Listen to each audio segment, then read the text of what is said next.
So I found a way to contact what I call the subconscious. But it's not the subconscious the way the psychiatrists define it.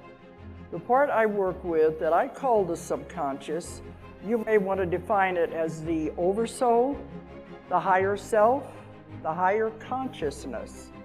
But it is so big and so huge that it has the answers to everything.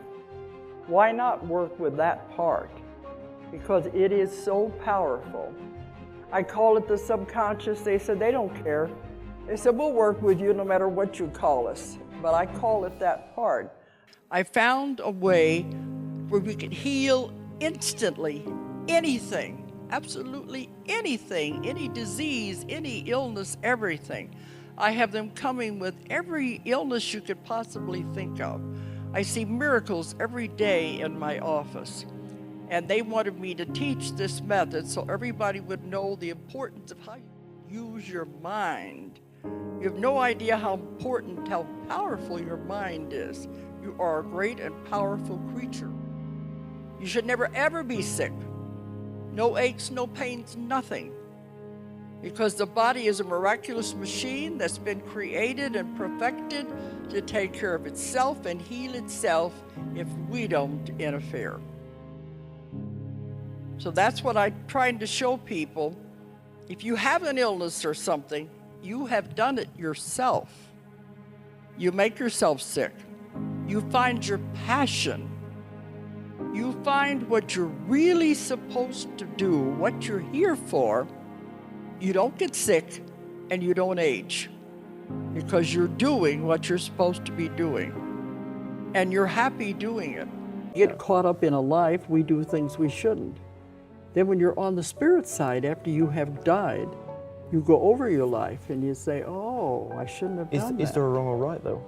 And then you say, okay, let's go back and do it again. We didn't do a very good job. This time you be the husband, I'll be the wife. You be the mother, I'll be the child. Oh, and right. You repay it. So what you're saying here is that there's no external source judging us, we're judging ourselves. We judge ourselves, and there's no harsher judge than you yourself.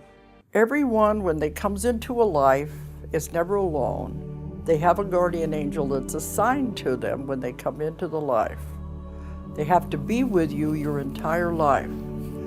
The guardian angel takes care of you and is there to assist you. It cannot interfere, but it's there to assist you. But most people think they're alone and they don't know there are guardian angels that are assigned to you when you come in.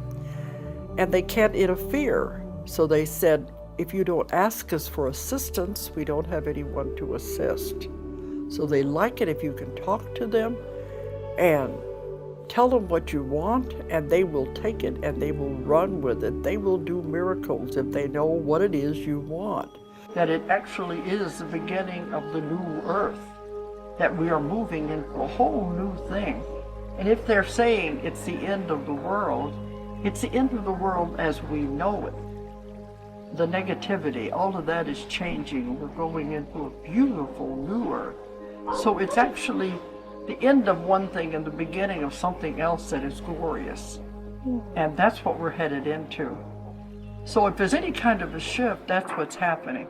As I said, the earth itself is changing its vibration and its frequency to move into the new dimension. Now, in order for us to go, our bodies have to change frequency and vibration in order to follow. You can't have it happen all at once. To change the frequency immediately would be too hard on the body and the body would be destroyed. So we're going in stages. We have to adapt as we go. This has been happening since about the year 2003. You'll feel it in your body with actual physical changes. Some people say they feel it with high blood pressure, heart palpitations, heart problems, especially the speeding up and slowing down like AFib of the heart, depression, dizziness. Sometimes you'll be dizzy for days and you won't understand what's causing it. Joint aches and pains. And this is general depression.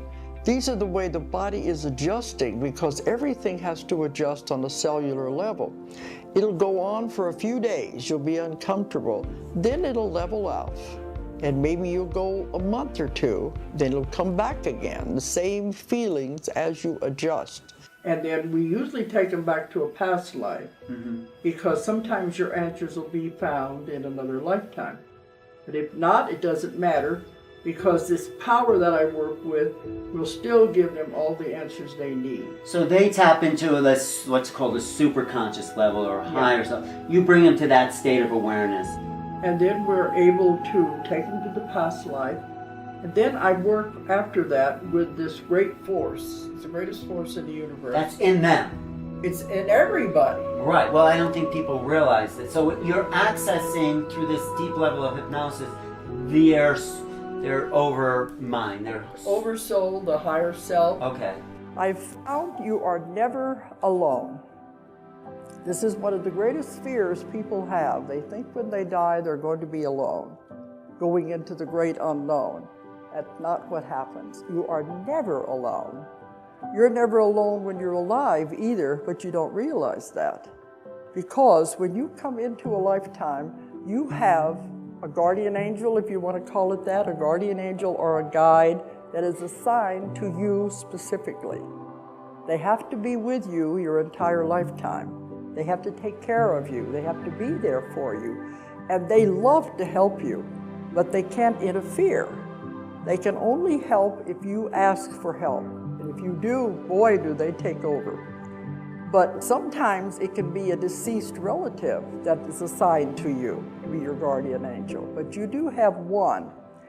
And if your life gets a little complicated, you may have more than one. You can have as many as 4, all taking care of different things. And if your life takes a sudden turn in a different direction, sometimes these guides will change places, and another one will come in that has more expertise in your field that you're going into. So you always have somebody there. So whenever you actually die and leave the body, you always have someone, I call them the greeters. Someone will come to meet you and take you where you're supposed to go.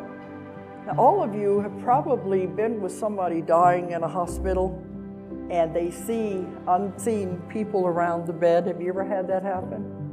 Usually it's deceased relatives. They see them standing around the bed. This is very real. The doctors and the nurses try to say, well, it's just the drugs or the oxygen deprivation because they're dying. No, it's very real. And I've had other nurses say it happens a lot, that they will see people there, and you notice they're always very happy. So-and-so is here, and they know they're going to go with them, husband, relative, or whatever it is. So if they aren't there, the guide or guardian angel will be there, but you'll always have somebody to take you where you're supposed to go.